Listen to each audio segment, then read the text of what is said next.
It is no longer a question of if, but when the Independent Electoral and Boundaries Commission (IEBC) will roll out the biometric voter registration exercise. The executive at a high-level meeting yesterday offered to engage in government-to-government negotiations to avail the BVR kits to IEBC in readiness for the March 4, 2013 polls. The government will support the IEBC acquire the biometric voter registration system and contribute to the credibility of the electoral process. It is now emerging that the Kenyan government is already in contact with its Canadian counterpart to facilitate the procurement of the BVR kits. Multiple sources told Citizen TV that a Canadian firm called Incorporated was the likely firm to clinch the tender.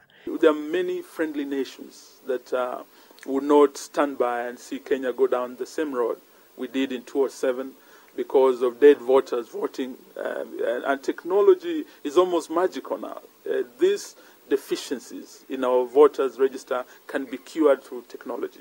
It is likely that the tender will be directly awarded to Code Incorporated through single sourcing mode of procurement to beat the bureaucratic tendering procedures. The law is flexible.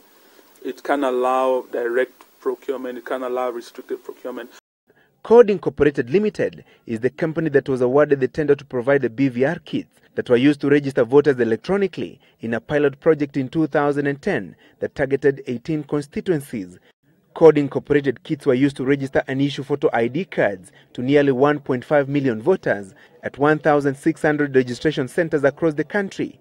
IEBC had 2 weeks ago indicated that it would kick off the voter registration exercise using the BVR kits that were used during the pilot program.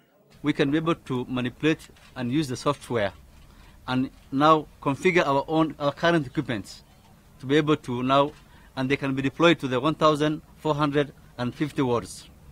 So that we have at least one equipment per ward to start off the project. That's now the worst case scenario.